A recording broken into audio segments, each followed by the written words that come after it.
Welcome to the Student of Life podcast. I am Courtney, and with me is my sidekick. I'm Erica.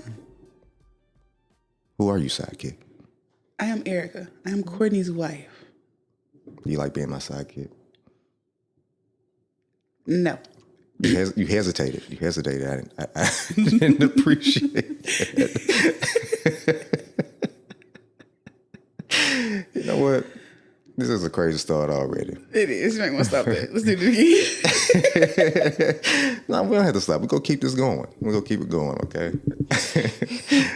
So, this episode that we're doing, this is about purpose and the reason that we exist.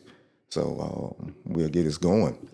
So, what is the definition of purpose, babe? By definition, purpose is something set up as an object or end to be attained, an intention, resolution, determination, a subject under discussion, or an action in course of execution. Also, purpose is the reason for which something is done or created, or for which something exists. It's supposed to be a meaning in life, your guiding action, your decisions, and your goals. Yeah, what I've experienced is that, we always talk about purpose like it's supposed to be a thing set in stone, like if you don't find it, then you just don't have it. Or is this supposed to be the thing that you have for the rest of your life? But that's not actually true, not from my experience. What you think about that? I don't think, everyone has a purpose. Whether they find it or not, it's something completely different. That's a completely different conversation, right? Those of us who have a purpose, who find your purpose, we tend to live more fulfilled, more happy lives, right? A little bit longer lives, if you will. Mm-hmm. And I think that comes just strictly based off of the fact that we have something to do, something to chase, something that matters, something that makes you want to get up in the morning. So you really think that we all have a purpose? Because I think a little bit different about that one. I think we all have some sort of purpose, yes. I think that. Yes, I think ours is more so we only have purpose if we find it. Well, I think everyone has purpose, right? Even if your purpose here is just to help somebody else be great. Yeah, I agree with that. But, you still have to find that's what you're supposed to do. Because in the world we live, what I've seen is that we always think it's about us. And we believe that our purpose can't be just in helping somebody else because it might not always be money in that.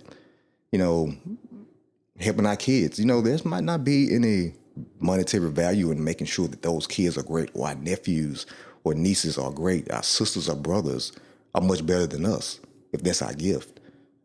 But we live in a world where we believe that, we have to be monetarily, compensated for our purpose. And we get lost in that one sometimes. And I think that's concerning. I think that is the American culture overall, because purpose is not the same everywhere else. Yeah. Right? Yeah. Let's talk about religion for a second. People who are Hindus or people who are Buddhist, right? Purpose is completely different for them. Yeah. Their purpose is never tied to money. We'll just use Buddhism because, I love Buddhism, right? So we'll just use Buddhism for a minute. Their purpose is not to set out to follow this strict set of guidelines or rules, or they don't set out to find their life's purpose in doing for other people. Their life's purpose is to become the best person they can be while they are on this trip here. But if that's the case, then purpose is cultural too then. Absolutely. Yes. Mm-hmm. Like most things. I don't believe that, like I said before, purpose is not something that is set in stone. We've had this conversation a million times. Yeah, it's not set in stone. It's not cookie cutter. And what works for me may not work for you. But at the end of the day, we all got our, you got your view of, mine is, we don't have purpose until we find it. Yeah. It's nothing that we're given under certain circumstances, because it's rare cases. All right, so let me ask you this. It's rare cases. Let me ask you this.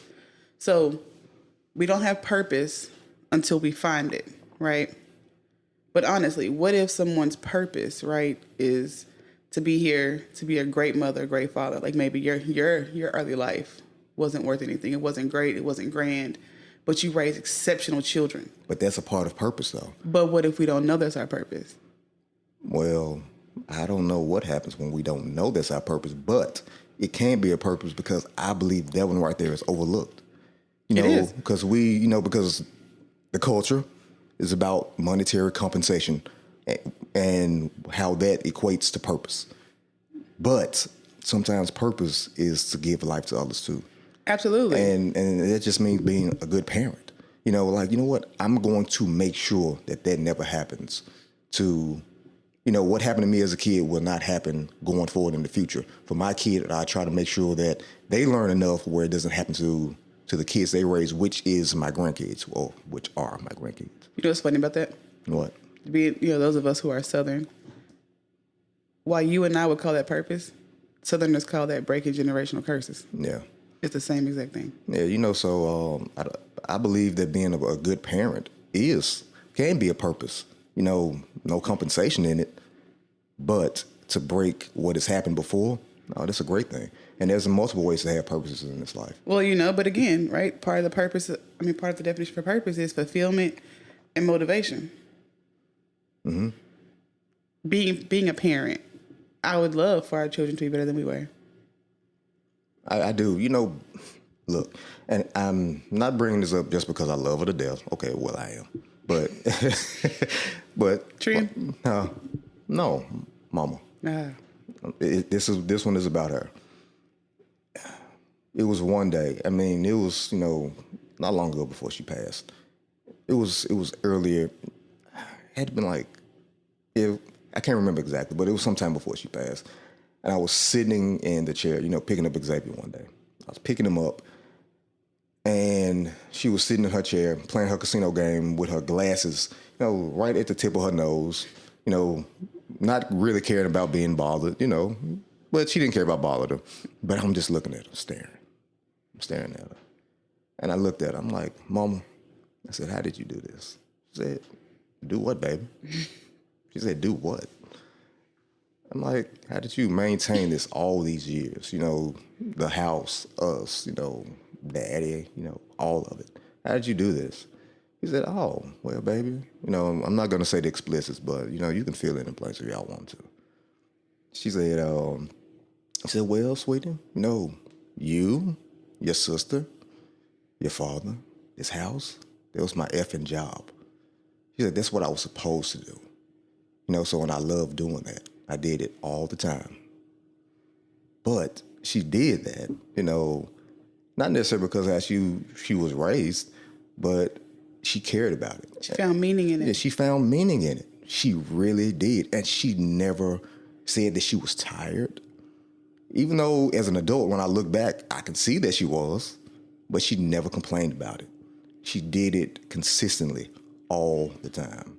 And to me, she found purpose in that. She found meaning in that. It meant something. And so, she wasn't rich, wealthy, but she was a damn good mama. Absolutely. She was damn good. Absolutely. And I never heard that woman complain about doing her job. It's funny because I can fully attest to everything you're saying. Yeah. Seeing as how I met her when I was 16. Correct. So she had a direct hand in raising me. Yeah. From 20 years, exactly 20 years, because she passed right after my 36th birthday. Yeah. So it was exactly 20 years that lady raised me to be one of her own children. So that's the one for sure. I mean, and that one sticks with me because she never complained about that. That has become a mantra in our house. At all. She did what she did because that's what she was supposed to do. She never complained about it. She never complained about being a mother or doing her role as being a wife. She never complained about cleaning up or washing dishes or doing anything. She never complained because you know what? That was her effing job. Yeah, but what's funny about that too is there was another side to her. Yeah. You know what I mean? Like while she did everything that she was supposed to do, quote unquote supposed to do as a mother, as a wife, she found ways to still be an individual. Mm-hmm. She was extremely creative. Yeah, she was. I mean, extremely. From the sewing to the painting to the coloring to the drawing with her grandchildren. Well, in the parts that no one saw, she would strip furniture all the way down. 20 layers. And started all the way over from scratch. And still in the kitchen to this day. Yeah. Yeah. That's what she did. She had her thing. She did. But that's a big part of why I became what I became, though, because I witnessed that. You were always with her. I was always with her. Yeah. I was with her. But let's get started approaching some of these topics though. So, there are a few uncommon ways that people have or do find their purpose. Yeah. One of the biggest ways is adversity and loss, right? And I'm going to talk about two topics here, completely different, right? Of course, we have the one where you lose your job, you lose everything, like financially, you hit rock bottom, right? You got to come back from that. And while most people do, like those of us, who have drive, who have ambition, who care about what our life becomes, we always bounce back. And there's been a time, where you and I have bounced back from that. But on the other side of that, you talk about loss, right? And when I say loss, I mean like, say you have a relative who dies from some extremely rare disease, and now you're bringing awareness to it. Or, God forbid, but you lose your child to sex trafficking. And you now make it your life's goal to make sure that no other parent loses their son or their daughter this way. Or maybe like younger Erica, right? You have a relative you love with your whole heart who you see struggle with health conditions, different kind, their whole life. And then you're like, wait, what can I do to make sure that other people don't feel this? So you go to nursing school, you become a doctor, right? Or maybe you lose your parent to incarceration for something that wasn't their fault. They were wrongfully incarcerated. Now you're a lawyer. So adversity and loss is one of the greatest motivators for someone to find their purpose. I was just thinking about that one. It's only a couple things that come to mind historically. Okay. That comes to mind. And these are important, and sometimes I have to grab a hold of these just to, to recenter myself and say, hey, things gonna be better than you think they are. One of them was definitely Nelson Mandela. Mm-hmm. It was him. I don't know if people know what he did before he got in prison, but that ain't, he was a lawyer. Mm-hmm. He did a lot, before he got in prison, but is when he got in prison is the one that struck me the most. It's because we're talking about purpose. The same thing he was doing before he got in prison is the same thing he did when he got in prison. Yes. Still saving people, finding meaning in his work. Even when he was behind bars, it didn't stop him. And then he still got out 27 years later. 27 years later. Okay? And became the president of South Africa to stop the things that he started from the beginning. Came full circle. But those 27 years is the most important part for me, because that's when most people give up. Mm-hmm. That's when we give up. Look, we most of us in our day-to-day life are not incarcerated like that for 27 years. We can't even get past, a couple years of transgression or things that's gone bad. Yes. Yes. Without giving up or quitting. We can't do it. But he held on for it for 27 years. And he got out and still fulfilled his fucking purpose. Excuse me. He did. But he did. He did. He came full circle, literally. He never gave up on that. He was loved by an entire country. And that one right there, when I find myself, feel like I'm like not grateful for where I am, I think about that story. That man was incarcerated for 27 years. And he held on to that purpose for 27 years. The same thing he went in for, he held on to it, he served, and then he got out and served again. He never let go of it. Never let go. He never let go. So yeah, that one strikes me. That was the one historical reference. But the second one, I'm not sure if many people are familiar with, but it was Viktor Frankl. He did he wrote the book Man's Search for Meaning.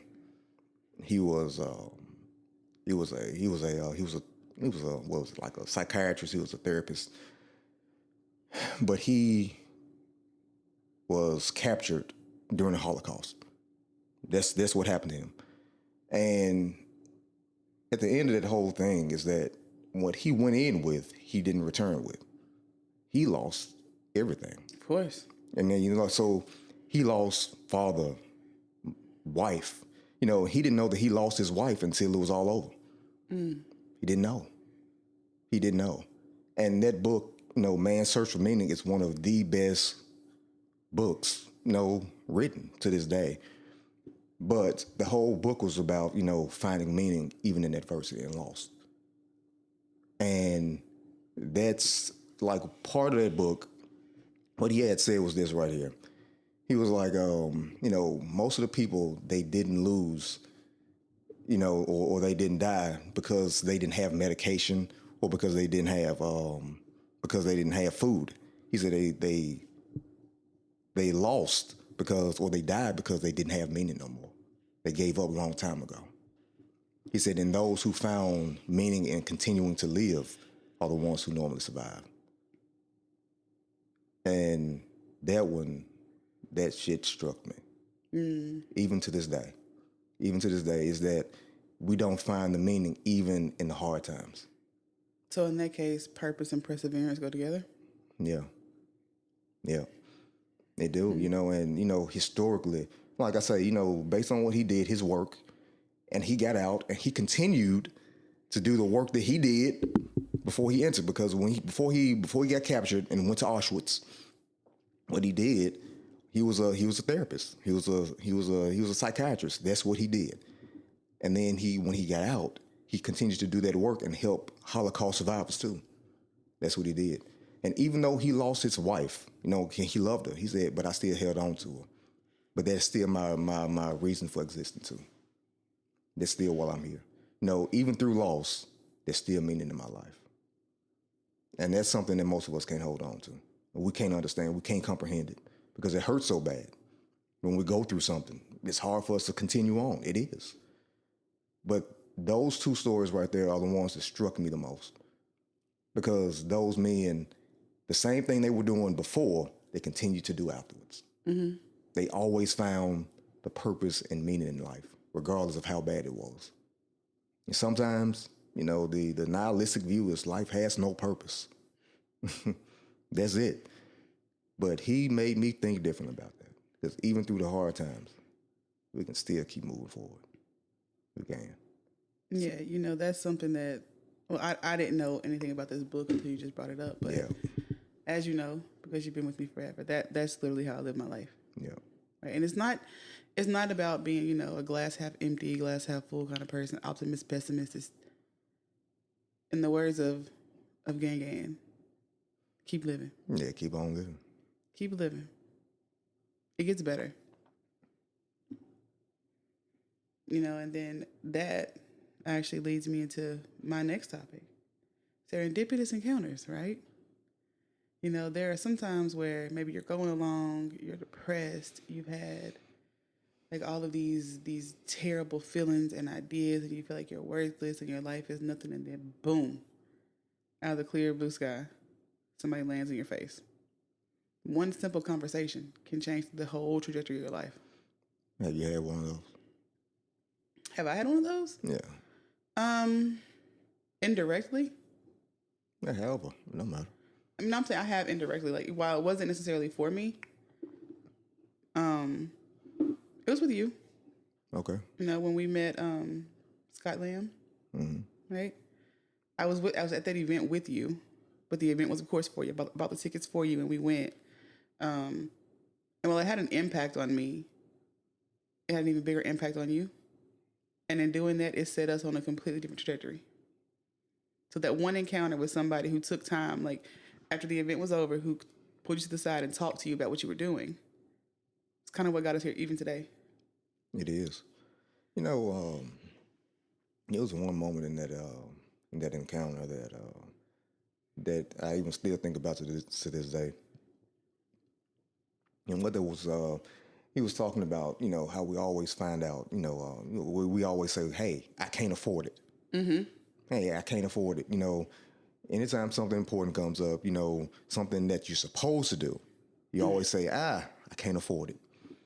But what he said in that encounter was, you always say you can't afford it. He said, but it's anything else. He said, I guarantee you always find a way. Anytime you say you can't afford it, but what happens? Do you find a way? Does it always come through? He said, yeah. No one can really deny it. No matter how much money you have, we always end up finding the way. He said, so why do you always say you can't do it when it actually means something? He said, why do you never find a way when it actually means something? He said, no one ever finds the way. He said, when you want those pair of shoes, you know what? They're expensive, but you know what? You always find a way. Hey, that bill needs to be paid. Hey, I don't have the money, but you know what? You always find the way. Lavish vacations. You always find the way. He said, but when it comes to something that's going to actually benefit your life, you never find the way. He said, but it still applies because we always find a way. And that one right there stuck with me for the rest of my life because at that point, I had to start changing my language and how I speak about stuff of the I can'ts. Because even to me, myself, even in that moment, I always did, even when, like it was something small. But when it was big, I always found a way to get out of it. I always found a way to get out of it. Especially when it's for yourself personally. Yeah, when it's for myself personally, I always find a way to get out of it, to rob myself of it. But he changed me on that one. So that encounter is definitely the one. And I believe we always need to search for it. It may not be so obvious as that one for most people, though. And that's what we have to, get to. It might not be that obvious. Maybe it might be something small, incremental. It might be. I mean, it could be, honestly, it could be something as simple as out of a whole conversation, maybe 1 or 2 sentences. And that's all you take from it, but that's all you were meant to take from it. That was enough. Whatever renews whatever passion or spark that you once had, or maybe even shows you something new, something different. Those are purposeful encounters. And I definitely appreciate them. Yeah, so Scott Lamb did have a huge impact on me and you in that encounter. Yeah, but in that seminar, we paid for it, but hey, it was worth paying for. Oh, it was definitely worth paying for. As you just said, sometimes you only take just a little bit out of it. Well, that was the one that I took out of it. Because sometimes you just got to go all in for it. Amen. You just got to go in for it. Yep. So, you also have people who are, I think, this is just me personally, I believe that artists, whether it's fine art, digital art, poets, singers, songwriters, photographers, right? Engineers, because engineers are artists too. I don't care what anybody says. Who said they wouldn't? A lot of people. That's stupid, but okay. Being able to find purpose in a blank canvas, like I said, whether it's paper, an actual canvas, or if it's just a melody in your head, right? Being able to link that to something and make it beautiful, and that's fulfilling for you, and that's amazing. That everyone can't do that. Actually, most people can't do that. They can't do it, but this is what I'm gonna approach this in a couple ways. Dealing with purpose, also is sometimes we deal with rare cases or scenarios, okay? Very rare, where purpose, some people just innately have it from the get-go. They just have it. Or people get inspired extremely young and they carry it for the rest of their damn life. It's rare that it happens, but it happens. I promise I can't remember the young girl's name, but I think she lived across seas. You can probably find her on Instagram today, but her name was Akiana. And she said, "Hey, God told me to paint." I remember her. She was little when she started. Well, she was young. She had to been, when I saw her, had to been about like 12 years ago, maybe. About 12 years ago. So that means you put her around the age of maybe 30 today, somewhere around there. I remember that she was a kid. And she was a kid. And she said, God told me to. And she started to paint. She painted, and her parents were her manager, and they just made a career out of this thing for her, with her. Because that was her purpose. And she still carried that purpose on to this day. But many people don't have that starting out. Most people don't know what the hell they're going to do starting out. Most people got to search for it. You know what I'm saying? But God told her to. And she never let go of it. even to this day. So to me, that's a rare case, of being artistic. You know what I'm saying? Mm-hmm. And finding purpose. But the second one is this, because this one came came to this young man differently. This was Mo's Bowes. Yeah, much respect to the Memphian, okay? Yes, little fella from Memphis. Yeah, on Shark Tank. Congratulations to that one. But at this point in his life, he made more money than some people will ever see in their life. Yes. Like at this point, I think he's made like $1 million, and he's just not even 30 yet, is he? No, he probably just graduated high school not long ago. You know what I'm saying? Like he has to be like pretty much like going into college, kind of. That's where he's at. He's like going to college. But I find it more interesting of how he started this and how it began. How it began is he was inspired by his grandmother because she sewed, and she showed him how to sew. And once he learned how to sew, he started making his own bows and bow ties. And his mother supported him all the way through. And so Mo, to this day, has a business in Memphis, and he has made upwards to $1 million at this point in his life. And he's pretty much just freshly out of high school. You are absolutely right. But let me give you some facts real quick. Okay, let's take them. Mosiah Bridges. Mm-hmm. He is the 18-year-old president and creative director of Mo's Bows, handmade bow ties, where they sell specifically handmade bow ties, neckties, pocket squares, and other apparel for men. This young fella is 18 years old. Well, I'm sorry. He's now 22 years old now. And at the age of 22, this young fellow is worth $2 million. Yeah. But he started from his grandma's passion. From his grandma taught him to sew. Taught him how to sew, but he never let it go. And I think he launched a business like around 9 years old. He was 9 years old. 9 years old, so his grandmother had to have shown him a few years earlier. Had to. Yeah. Had to show him a few years earlier, but he never let it go. Mm-hmm. But sometimes, we dealing with a scenario where, like that's artistic. That's a different type of artistic. Yeah. Than being a painter.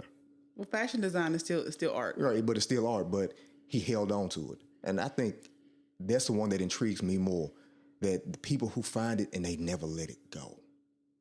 They find it, you know what? They don't deny the fucking call. They hold on to it for the rest of their life. This is what I do. Mm-hmm. They did deny the call. I feel like I'm feeling like Joseph Campbell denying the call or accepting the call, but they did deny the call. Right. They accepted it and they held on to it for the rest of their life. Right. Like Mo from 8 to 22. I mean, that's a lot of consistency, okay? Absolutely. He's still going. He is. He is still going. But you know what's crazy, though? Damon John took a chance on the kid. He did. He saw something. Man, we can't be consistent in our everyday life, okay? We can't even be consistent in our everyday life. No. This kid was consistent from 18 to 22. But I believe there are a lot of stories about children like that are skipped, that are left out. Because a lot of folks believe that you have to be an adult to find your purpose. Although Akiana and Mo prove otherwise. And there are countless other children who have found purpose and become successful. Akiana, she was inspired by something higher than herself. The divine calling. Yeah, divine calling. She was. Mm-hmm. But Mo, just the love of a parent or a lover who inspired you. You know what I'm saying? Yes. That again, back to the original concept of the show. There are a plethora of ways to find one's purpose. Yeah, it is, but at the same time, sometimes we also deny our calling too. Run from it. Yeah, we run from it. You know about that, don't you? Oh, yeah. How'd that work out for you? It didn't work out too well, but at the same time, it saved me too. It did. Yeah, I ran from it, but it saved me. But it brought you right back. Yeah, it did. I mean, that was a rough time. But that was me dealing with a lot of burnout as well. Yeah. I dealt with a lot of burnout during that time when I gave up on it. Yeah. I was exhausted. I was tired. But the same thing I ran away from was the same thing that saved me too. Mm-hmm. Not just me, but it saved us. It put us back in a better place. It did. It did, but that was a hell of a journey though. And that journey was you remember being accused of stealing Yeah. $36,000. But okay, because you brought that up, you have to tell the whole story and how you still won that one. No, I don't know if I won that one. You I absolutely. lost. I don't think I won. You that won one. that one. There was, there was a loss there, but there was no great loss there. No, well, I experienced a loss. We lost a lot, doing that one.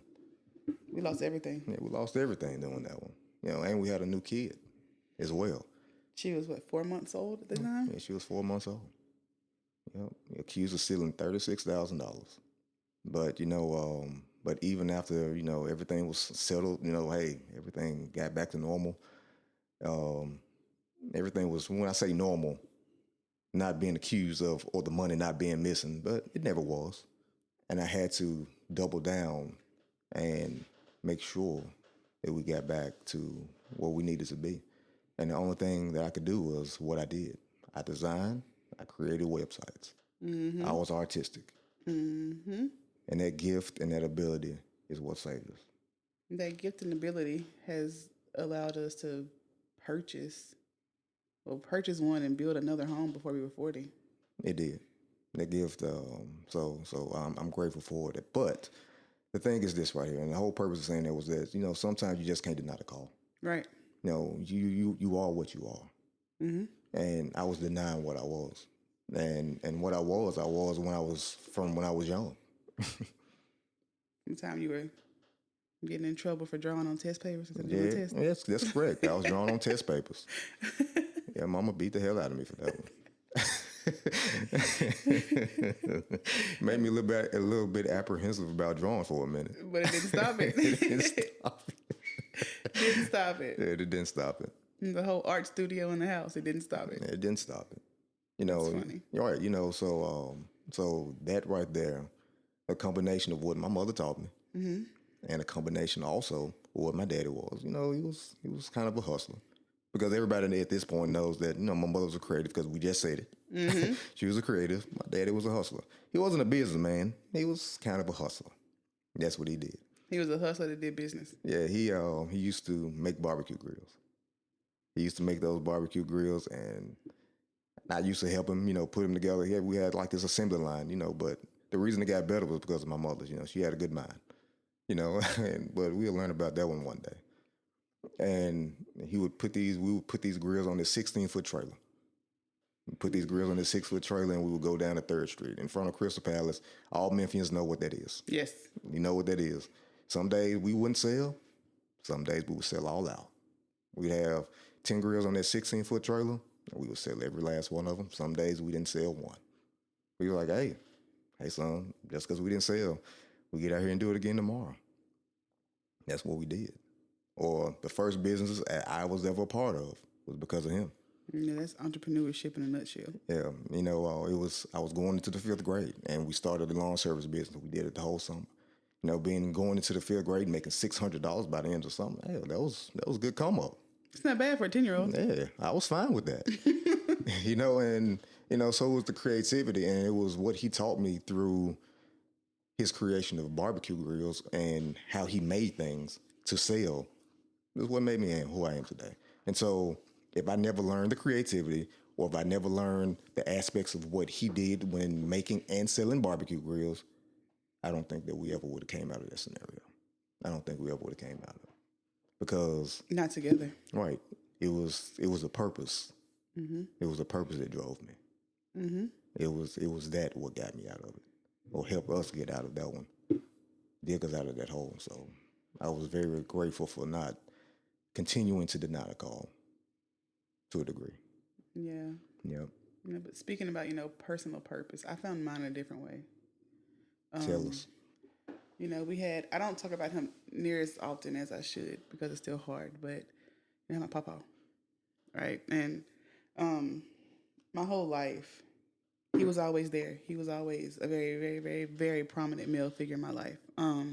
He was my grandfather, but he also raised me. My grandparents raised me. But when I got to my teen years, he started to get sick. He got very sick. So we were in and out of the hospital a lot. And through that, I was like, you know what? When I graduate, I'm going to nursing school because I need to know how to better take care of him because I want to be the one to make sure he's okay. Because had he ever gotten to the point to where he needed to go to like assisted living or a skilled living facility, he wasn't going. He was going to be with me. I even told you that, like, I would never put him somewhere. I would move him in with us first. Well, unfortunately, we didn't make it there. But out of that, right, watching him and my grandmother, my Meemaw, they cared for people their entire life. Their entire life. So my whole life, my whole adult life, there were always cousins or friends or other family members around that they cared for, took care of, helped raise, all those things. But him being who he was, he made me both someone who was caring, compassionate, empathetic, sympathetic, but a spitfire, right? Like growing up, I always had him. And I watched him, Shelby County Sheriffs. He was a Shriner. He was a Mason. So he was always in the community doing things. He was always out taking care of people or making sure people were safe in some way. And him being my role model, the person that I love the most on this earth, without realizing it, I was shaping and molding myself into be something like him. Which is why today I do what I do career-wise and how I became a life coach. There are multiple ways to take care of people. Nursing for me didn't work out for a lot of reasons, but once he passed away, I didn't care anymore. I didn't care about being a nurse. I was doing that strictly to take care of him. So when he wasn't here, there was no purpose for that to me. And I didn't want to be a nurse. I've always told you, like, I always wanted to be in corporate in some way, right? And I've made it there. I'm very, very good at my job. But even still today, I lead with empathy and sympathy, right? And I have an amazing staff of people who work for me.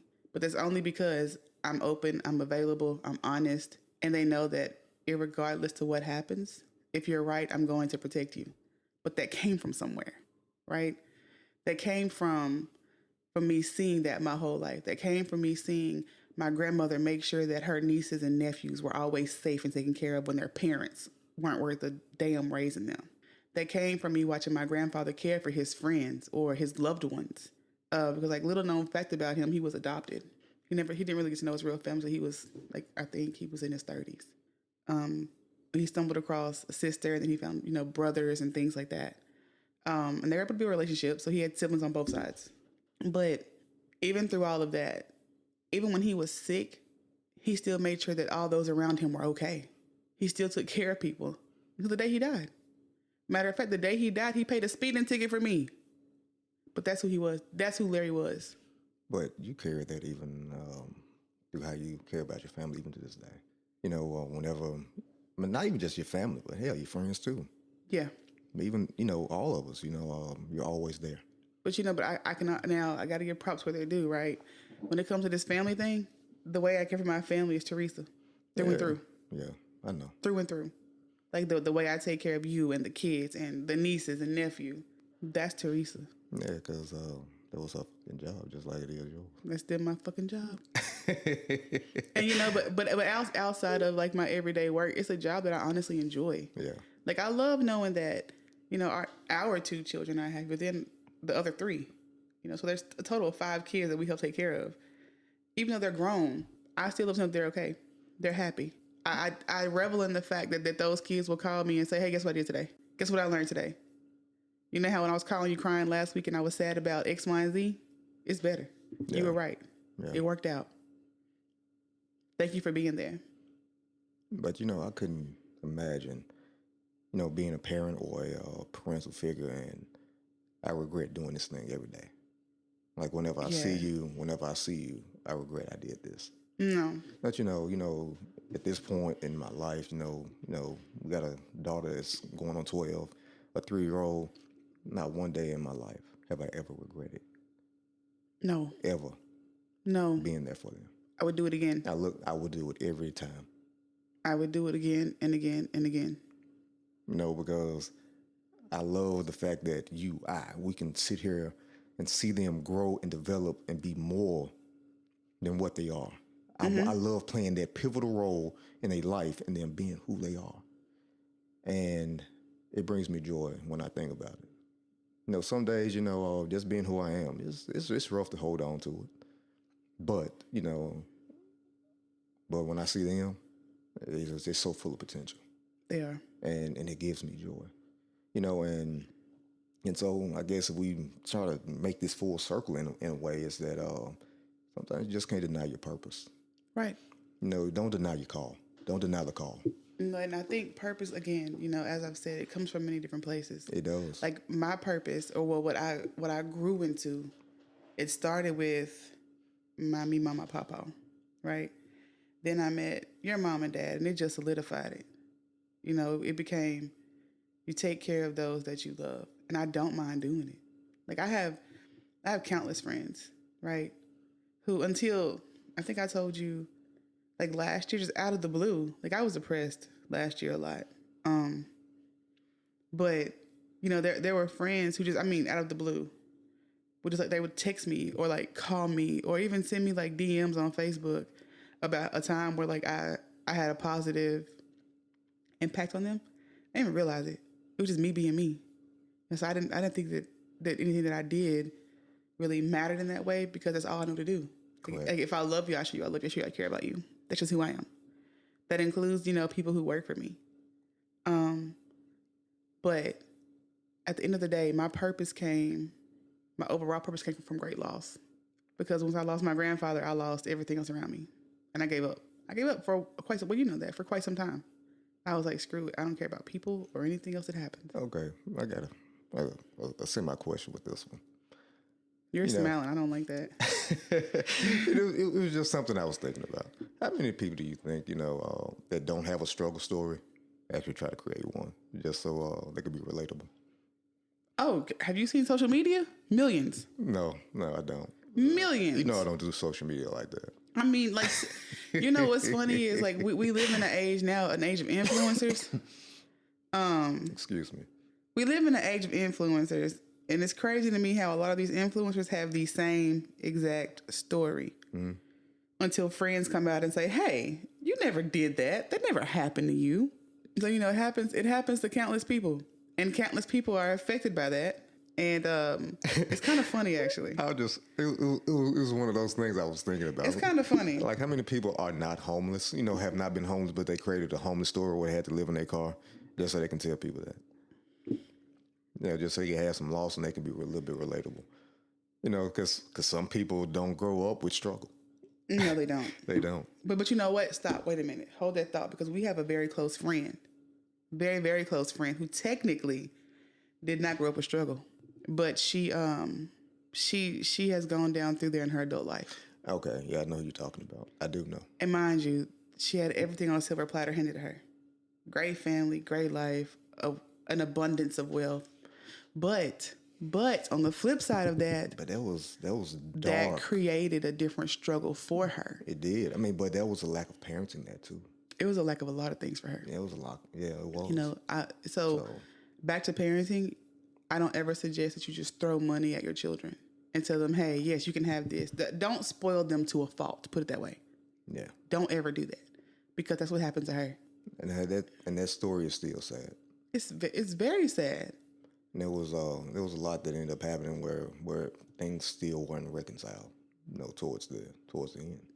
Exactly. But you know what's crazy about that too? So that is sad. Even though she there were nannies and things like that, she still grew up to be an amazing adult, full of compassion, full of love, full of empathy. But that comes through, she took hold of the loss and made something of it. She did. She made something of it, and sometimes this is what you got to do. You got to take it by the balls, take the loss by the balls, and just take control of it. Don't let it control you. You got to have control over it sometimes, and we let it get in the way. We let the loss get in the way. We never overcome it. It's a challenge. Even like when we said from the beginning, loss has meaning. It does. Even when it goes unresolved, It has meaning. Mm-hmm. You're not supposed to hold on to it. It's not supposed to eat away at you for the rest of your damn life. It's not supposed to. You know what? Some things get resolved, some things don't. And that's all right. But it's how you move forward is what means a lot. Yes. It's how you move forward. It's how you go about handling that loss or what you make of it It's really what you make of it at that point. You can make it whatever you want to. You can either make it something positive or something negative. You know, so you know, just coming back to that one. I was just thinking about that one earlier. It's like I wonder how many people make. There are honestly, and it's sad, but there are countless people who do that. Yeah. Yeah, and it's because you want to be relatable, but don't lie to me to relate to me. Yeah. One more. This one is one that I also thought about. Is this what happens when somebody is denied purpose? That's a hard one. What happens when you're denied purpose? So I've been putting thought into this one. Right. You know, or what are the scenarios where where people are literally denied purpose and not being what they need to be? So, you know, just me being who I am, Yeah. a relationship, life coach, and all this, Yeah. you see that a lot in long-term marriages, right? You see it a lot because people fall into these roles of... Are you trying to tell me something? No. Oh, okay. Trust me, I would at you if I was. Oh, so direct. I believe in taking shots, pow, pow. Oh, that's a turn on. Oh, my God. But, you know, like you see it, like denied purpose could be, you know, we'll start with one, the very easy one. But you have women who want to allow a man to be a man and take care of them, right? Part of a man's purpose is to be able to care for their family, to be, you know, a protector, someone who guides, someone who teaches, someone who leads. And you have some women who have been on their own for so long or who have never seen a man in the house who honestly don't know how to let a man do that. Doesn't mean she's not a good woman. It just means she doesn't know how, right? But in doing that, this man's purpose is denied. Or on the flip side of that, right? You have men who are jealous of their wives. Wife makes 6 figures. He makes $45,000 a year. Now he gives her hell about her job every day to the point where she wants to quit. Although she's thriving and she's functioning and she's doing a fantastic job. Okay, what about, you know, say for instance, in that scenario where, okay, she is making a ton of money and he's denied purpose because she keeps bashing him because he don't make enough. That's for another topic. That's coming. We'll talk about that on another topic. And he's denied purpose in that one. Okay, I got you, buddy. Okay, but when I already gave that about him, we're talking about her. I know.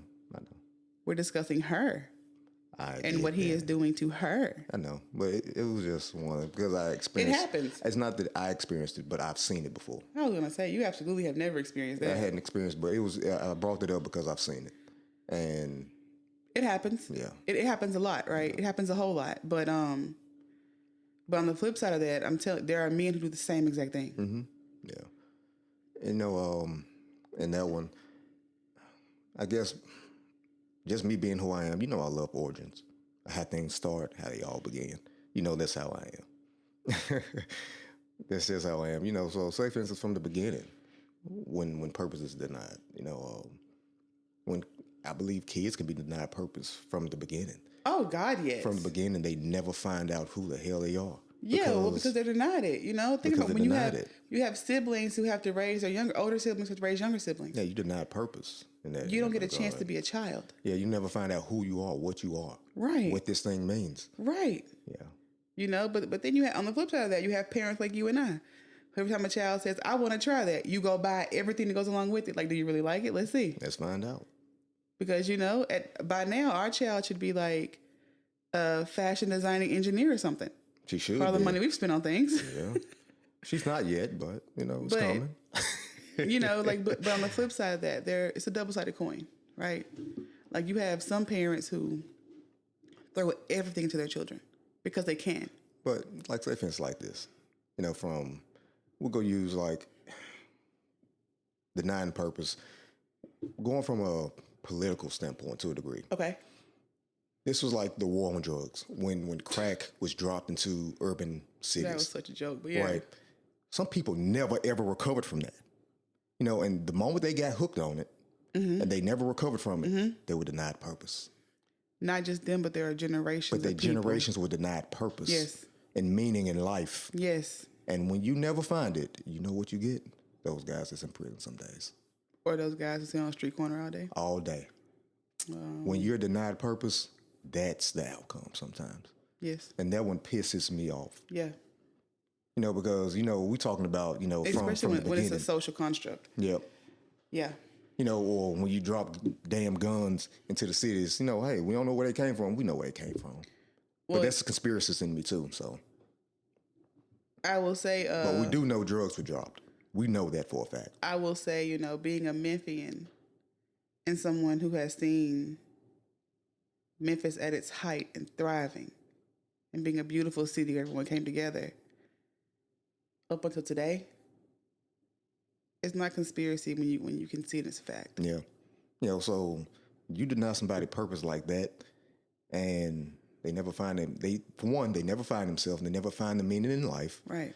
And they become a burden or a problem for other people too. Or, while we're speaking about children, go a step further. You know how it is in Memphis right now. Do you remember last year when I think the little kid was like 9 or 12 years old, got arrested for stealing cars, and they asked him who showed him how? Yeah, I do know about that story. His uncle showed him how, and his mother was driving him around. Yes. So you made this child's purpose in life to be a criminal? To be a criminal. He wasn't even a teenager yet, but he got arrested. But what happened to you? So you're having this child take the fall for the things that you've taught them. Yeah. And that's another way to deny purpose, right? You don't let your children thrive and be children. You get in their way.